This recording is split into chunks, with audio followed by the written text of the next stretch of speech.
हूं अंकित अवस्थी। चर्चा भारत के द्वारा किए गए एक रहस्यमय मिसाइल परीक्षण की। साथियों, ये जो मेरे साथ लगी हुई आप तस्वीरें देख रहे हैं, ये तस्वीरें कुछ बादल से बनती, कुछ धुओं से बनती, लपटों से उठती तस्वीरें हैं, जो कि आकाश में एक मिसाइल के द्वारा छोड़े गए अपने सिग्नेचर से बनी हैं। यह मिसाइल का सिग्नेचर धुआं के रूप में देखा गया है। ये चलता हुआ जो आपको परीक्षण दिख रहा है, ये परीक्षण अपने आप में एक ऐसा पाथ ट्रैवल कर रहा है जो शुरुआत में ग्लाइड कर रहा है, लेकिन बाद में वो सतह के पैरेलल चलना शुरू करता है, क्रूज की तरह से चलना शुरू करता है। हम इस बात की चर्चा क्यों कर रहे हैं? चर्चा इसलिए कि किसी भी सरकारी सोशल मीडिया हैंडल पर, ना न्यूज़ चैनल पर इसका जिक्र है, कहीं इसका जिक्र नहीं है। इसका मतलब ये हुआ कि सरकार इसका अभी ऑफिशियल अनाउंसमेंट नहीं करना चाहती।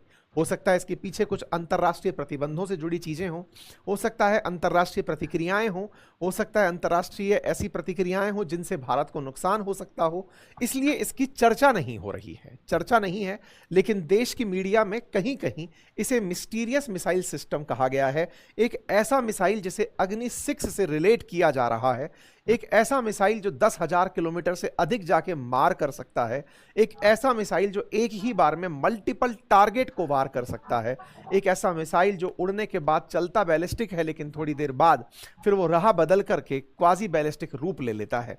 ये सारे फीचर से रिलेटेड जो भी जानकारी है, ये फिलहाल कयासों में है, सरकारी बयान का इंतजार है। इंटरेस्टिंग बात तो तब निकली जब सरकारी रूप से संसद टीवी के ऊपर एक ट्वीट आता है और उसे थोड़ी देर बाद डिलीट कर दिया जाता है। इसका मतलब यह हुआ कि कुछ तो ऐसा है जो सरकार अभी ऑफिशियली अनाउंस करने से बच रही है। चलिए आज इसके बारे में जिक्र करते हैं। जो संभावित मिसाइल है उसका नाम अग्नि 6 है, उसे समझते हैं और रिलेट करते हैं कि यह ऑपरेशन सिंदूर के 1 साल पूरा होने के उपलक्ष्य में किया गया परीक्षण था या मात्र एक संयोग था। चलिए आगे बढ़ते हैं।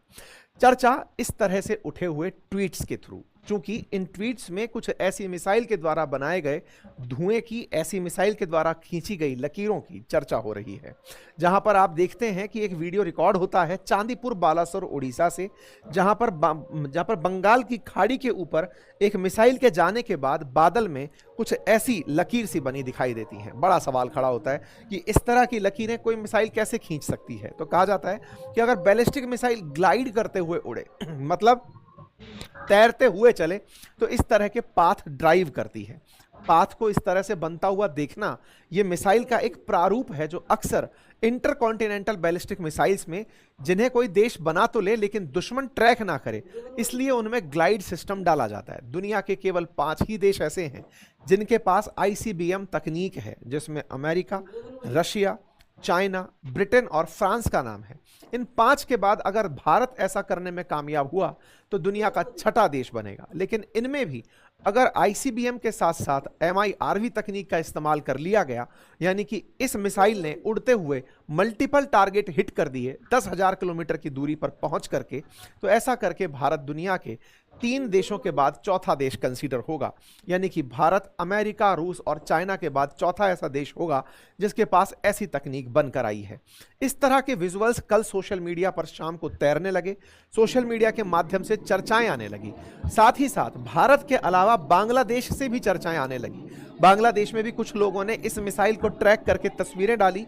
सोशल मीडिया पर यह इस तरह से लिखा गया कि बांग्लादेशियों ने भी भारत के एक मिसाइल टेस्ट को इस प्रकार से कैप्चर किया है, देखा है। आप में से कुछ लोग पूछ सकते हैं कि ये मिसाइल जब इतना तेज चल रही हैं तो कैमरे में कैप्चर कैसे हो पा रही हैं? क्योंकि ये बहुत दूर उड़ते ऑब्जेक्ट हैं। जब आप घूमते हुए चांद को भी आप अपनी आंखों से देख पाते हैं, जबकि उसकी गति बहुत तेज है, तो कुछ उस तरीके से आप इसे रिलेट करें कि ये बहुत फ्लाइंग ऑब्जेक्ट है, लेकिन चूंकि इनका हॉरिजन बहुत चौड़ा है तो आप इनमें आसानी से इन्हें ऑब्जर्व कर पाते हैं। खैर, इस तरह की चर्चा निकलने लगी कि यह परीक्षण DRDO के द्वारा किया गया ICBM परीक्षण है, जो सरफेस टू सरफेस मिसाइल परीक्षण है। सरफेस टू सरफेस मिसाइल परीक्षण में इंटरकॉन्टिनेंटल मिसाइलें लेंथ के आधार पर, दूरी के आधार पर, डिस्टेंस के आधार पर सबसे दूर जाने वाली मिसाइल मानी जाती है। मिसाइल चलाने के बाद, यानी मिसाइल का जो प्रक्षेपण है उसके तरीके हैं। मिसाइल चलने के बाद अगर परवलयाकार पाथ फॉलो करे तो उससे अधिकतम दूरी तय की जा सकती है। लेकिन दिक्कत यह होती है कि जब इस तरह का पैराबोलिक पाथ फॉलो होता है तो यह आसानी से दुश्मन के द्वारा जो डिफेंस सिस्टम डेवलप किए गए हैं उनसे यह डिटेक्ट हो जाता है। जैसे S-400, जैसे अमेरिका का थार्ड, जैसे इजराइल का आयरन डोम, उनसे इस तरह के पाथ को ट्रैक किया जा सकता है। ये रडार में कैप्चर हो जाते हैं, चाहे ये कितना ही तेजी से चले, लेकिन रडार इन्हें पकड़ पाता है। इसलिए सबसे तेज और सबसे सटीक जिनकी मार मानी जाती है वो क्रूज मिसाइल होती हैं, जो अर्थ सरफेस के बिल्कुल पैरेलल चलती हैं, लेकिन ऐसे में उनकी रेंज बहुत छोटी रह जाती है। छोटी रह जाती है से मतलब है कि अर्थ पर चलते समय अर्थ की ग्रेविटी उन्हें अपनी तरफ खींच के दबा सकती है। इसलिए दुनिया में दूर तक मार करने वाली मिसाइल बैलिस्टिक होती हैं और नजदीक पर मार करने वाली मिसाइल क्रूज होती हैं। लेकिन फायदा यह होता है कि क्रूज मिसाइलें डिफेंस सिस्टम से बचकर निकल जाती हैं। तीसरा रूप जिसको आजकल तैयार किया जा रहा है वो ये कि इन्हें ग्लाइड की तरह डेवलप किया जाए। पहले इन्हें एक ऊंचाई तक भेजा जाए और ऊंचाई के बाद में फिर इन्हें रास्ता नीचे ला करके पैरेलल चलने दिया जाए। तो दो तरह के फायदे होंगे। पहला, ऊंचाई से फेंक करके वापस जब वो आ रही है तो ग्रेविटी उसमें स्पीड का रोल प्ले करेगी, ग्रेविटी स्पीड का रोल प्ले करे और फिर उसमें तकनीक का इस्तेमाल करके उन्हें ग्लाइड करा दिया जाए और वो अर्थ के पैरेलल पैरेलल चलने लगे। इस तरह की जो ग्लाइड तकनीक है ये हाइपरसोनिक मिसाइलों में, जिनकी गति अत्यधिक तेज है, मैक 5 से तेज है, आवाज की गति से 5 गुना से अधिक है, उनके अंदर इस तरह की तकनीक इस्तेमाल की बातें चलती हैं। रेंज के हिसाब से बात अगर हम करते हैं तो भारत की इन मिसाइलों में अग्नि सीरीज में 1 2 3 4 5 तक भारत ऑलरेडी रखता है, जो 5000 किलोमीटर तक मार कर सकती हैं। कॉन्टिनेंट का मतलब है जैसे भारत एशियन कॉन्टिनेंट में है, ब्रिटेन यूरोपियन कॉन्टिनेंट में है, अमेरिका नॉर्थ अमेरिकी कॉन्टिनेंट में है। तो एक कॉन्टिनेंट से जब दूसरे कॉन्टिनेंट तक मार कर सको तो उसे इंटरकॉन्टिनेंटल मिसाइल सिस्टम कहा जाता है। आप में से कुछ लोग कहेंगे हम क्या यहां से उठाकर यूरोप में मिसाइल नहीं मार सकते क्या, हम तो अग्नि 5 ही मार दें। लेकिन किसी भी कॉन्टिनेंट पर आप नहीं मार सके। मतलब भारत से आप अंटार्कटिका शायद टच ना कर पाए, भारत से आप अलास्का टच ना कर पाए। इसके लिए आवश्यक होता है दुनिया के किसी भी कॉन्टिनेंट पर मार करने की क्षमता हो तो उसे आईसीबीएम तकनीक में माना जाता है। 10,000 किलोमीटर से अधिक तक मार कर सके इस तरह के मिसाइल सिस्टम को इस्तेमाल किया जाता है। तो भारत के पास अग्नि 5 प्रेजेंट है और यह वर्किंग में है, फिलहाल काम कर रही है, जो 29,401 किलोमीटर प्रति घंटे की रफ्तार से चलकर मार करने की क्षमता रखती है। यह मिसाइल अपने साथ में बहुत सारे न्यूक्लियर हथियार भी ले जा सकती है। काफी सारे जो भी वेपन्स आप इनके थ्रू ट्रैवल करना चाहते हैं, इनके ऊपर वॉरहेड के ऊपर रख करके भेजना चाहते हैं, वो इन्हें पेलोड के तरीके से भेज सकते हैं।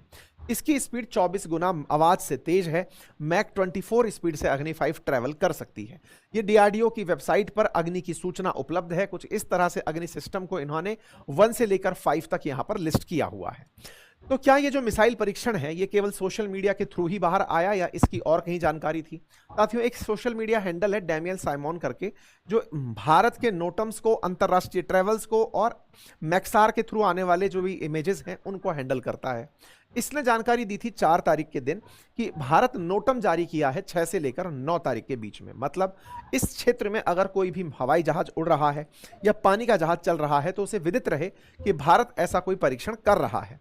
ये नोटिस टू एयरमैन जिसे नोटम कहते हैं, ये 6 से 9 मई के लिए जारी किया गया था। भारत ने 8 मई को परीक्षण किया, लेकिन इस नोटम में रेंज 3500 किलोमीटर की बताई गई थी। हम 3500 किलोमीटर की रेंज का नोटम जारी कर रहे हैं। 3500 किलोमीटर की रेंज अग्नि 4 मिसाइल सिस्टम के पास है। तो अग्नि 4 का परीक्षण अब हम क्यों करेंगे जब हम अग्नि 5 में महारत हासिल कर चुके हैं? अब सवाल फिर बनता है।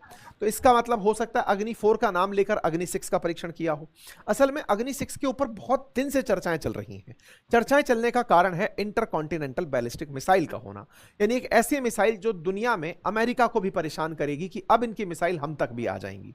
ऐसे में संसद टीवी ने कल शाम को जब इस तरह की न्यूज चलती रही, आज सुबह 10 बजे संसद टीवी ने अपनी तरफ से एक ट्वीट किया, जो कि सरकारी न्यूज चैनल है, इसने ट्वीट किया कि भारत ने indigenous long range antiship hypersonic missile LRASHM का उड़ीसा के कोस्ट से सफलतापूर्वक परीक्षण कर लिया है। जब यह बात बाहर निकलकर आई तो फिर लोगों ने कहा चलो ठीक है, कल किसी ने अगर ये रेंज की मिसाइल मारी होगी तो हो सकता है 1500 किलोमीटर की रेंज की रही हो। थोड़ी ही देर बाद संसद टीवी इसे डिलीट कर देता है, लेकिन चर्चा में छोड़ जाता है LRASHM लार्शम मिसाइल सिस्टम, जिसके बारे में कहा गया कि ये एंटीशिप मिसाइल सिस्टम है। भारत ने 1500 किलोमीटर की रेंज में हाइपरसोनिक मिसाइल परीक्षण किया है, जो एंटीशिप है, यानी कि पानी में तैरते जहाज को निशाना बनाने के लिए है। लेकिन साहब, इसके अनाउंसमेंट के लिए डीआरडीओ पीछे क्यों रहता? वो खुद अनाउंसमेंट करने आ जाता। इसलिए इस बात को ट्वीट के साथ ही डिलीट मार दिया गया। हेडलाइन बनती है कि संसद टीवी का ट्वीट डिलीट हो चुका है। इसका मतलब फिर से कयास था कि ये फेक खबर डाल करके पहले अग्नि 4 का नोटम डाला, फिर LRSHAM का मिसाइल परीक्षण का संदेश सरकारी टीवी ने डाला, लेकिन फिर डिलीट कर दिया।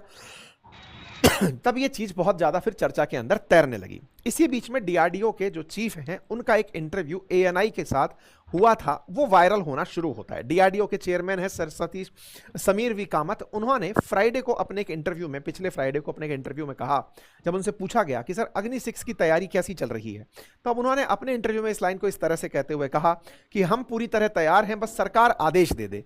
तो ऐसे में चर्चा बनने लगी कि ये तैयार थे पिछले हफ्ते, सरकार ने क्या इस बीच में अपनी परमिशन दे दी।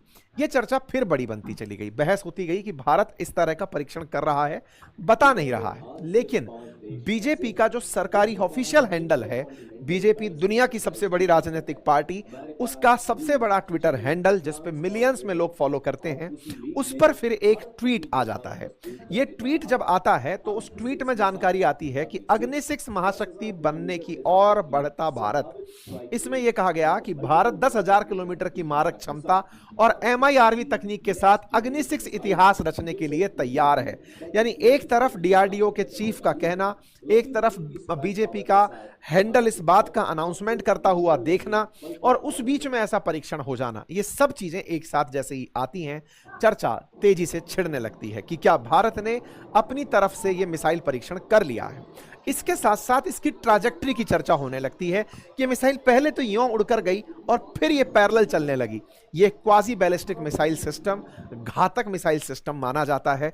मिसाइलों की पैंतरेबाजी में इसे इस्तेमाल किया जाता है। अक्सर मिसाइलें या तो अपने इंजन के अंदर जो थ्रस्ट वेक्टरिंग है उसके थ्रू, यानी कि रॉकेट के पीछे जो थ्रस्ट वेक्टरिंग है उसके थ्रू दिशा बदलती हैं, या फिर एरोडायनेमिक फिन्स के थ्रू मिसाइलें अपनी दिशा बदलती हैं। तो बोले हो सकता है कि इसको बहुत उन्नत तरीके से विकसित किया गया हो और इसे MIRV तकनीक के साथ, यानी कि मल्टीपल एंट्री, मतलब टारगेट को ये कर सकता हो, टारगेट कर सकता हो, उसके साथ इसको विकसित किया गया हो। कुल मिलाकर अग्नि 6 का कयास बहुत तेज है, और अगर अग्नि 6 का भारत ने परीक्षण कर लिया है तो ये दुनिया को बता देने का समय टेक्निकली आ चुका है। जिस समय अमेरिका और इजराइल मिलकर के ईरान के साथ जंग में है, भारत अपना ऑपरेशन सिंदूर का 1 साल पूरा कर लेता है। बाकायदा भारत अपने थ्रू अनाउंसमेंट ऑपरेशन सिंदूर के करते हुए बताता है कि हमने 100 पाकिस्तानी सैनिकों को मारा था, हमने कौन से टारगेट हिट किए थे, जहां पर आज भी कंस्ट्रक्शन का काम चल ही रहा है। भारत में हुए आतंकी हमले, पहलगाम में हुए आतंकी हमले के खिलाफ भारत ने 7 मई को अपनी तरफ से लश्कर ए तैयबा के ठिकानों को और जैश ए मोहम्मद के ठिकानों को पाकिस्तान में घुसकर तबाह किया था। 3 दिन तक चले इस पूरे कार्यक्रम में भारत के द्वारा पाकिस्तान को खूब सारा नुकसान पहुंचाया गया। भारत के द्वारा किया गया ये जो ऑपरेशन था, ये जो एक्ट था, उसकी आज भी एविडेंस इन तस्वीरों से खूब बयान होते हैं। पता चलता है कि भारत ने किस तरह से इनके ठिकानों को डेब्रिस में कन्वर्ट कर दिया था, कैसे आज भी ये तस्वीरें आपके सामने हैं। जैश के द्वारा वापस से इनकी रिबिल्डिंग चल रही है, ऐसी तस्वीरें वापस से दिखाई देना शुरू होती हैं। कुल मिलाकर के ये वो दौर था जब भारत के कारनामे की चर्चा फिर से होने लगी कि भारत ने ऑपरेशन सिंदूर में कितना तरीके से, एकदम टारगेटेड तरीके से मिसाइलों को यूज करते हुए दुश्मन को नुकसान पहुंचाया था। अब ये पाकिस्तानी पत्रकार भी इस तरह की चर्चा करते हुए दिख रहे हैं, जिसमें इस बात की तारीफ हो रही है कि भारत ने ब्रह्मोस जैसी मिसाइलों के थ्रू, भारत के जो सिस्टम थे उन्होंने ऐसी मिसाइलें चलाई जो बहुत ज्यादा एकदम फोकस्ड होकर के दुश्मन को मार रही थी, यानी पाकिस्तान में नुकसान पहुंचा रही थी। लेकिन पाकिस्तान का कोई भी मिसाइल सिस्टम भारत के अंदर कोई भी लोकेशन हिट नहीं कर पा रहा था। खैर, भारत की तरफ से एक प्रेस कॉन्फ्रेंस होती है जिसमें कहा जाता है कि 100 पाकिस्तानी सोल्जर मारे गए। इसके बाद में पाकिस्तानी बाहर आते हैं, वो केवल ये कहते हैं कि ये अंग्रेजी में क्यों बोल कर गए, क्या ये दुनिया को सुनाना चाहते हैं कि हमने पाकिस्तान का कितना नुकसान किया। खैर, पाकिस्तान पाकिस्तान है। हम और आप इस उम्मीद में हैं कि भारत डिफेंस सेक्टर के अंदर नई ऊंचाइयां छुए, भारत का अग्नि 6 भारत को और मजबूत करे और भारत निरंतर यूं ही प्रगति की राह में आगे बढ़ता रहे। आप लोग इसे कैसे देखते हैं, अपनी राय कमेंट बॉक्स में जरूर रखिएगा। चैनल पर नए हैं तो सब्सक्राइब कर लीजिए। और हाँ, भारत के साथ अभी जो फिलहाल नोटम्स की जानकारी चल रही है वो ये कि चाइना वाले जो हैं वो भी इसको ट्रैक करने के लिए आए थे। ये अपडेट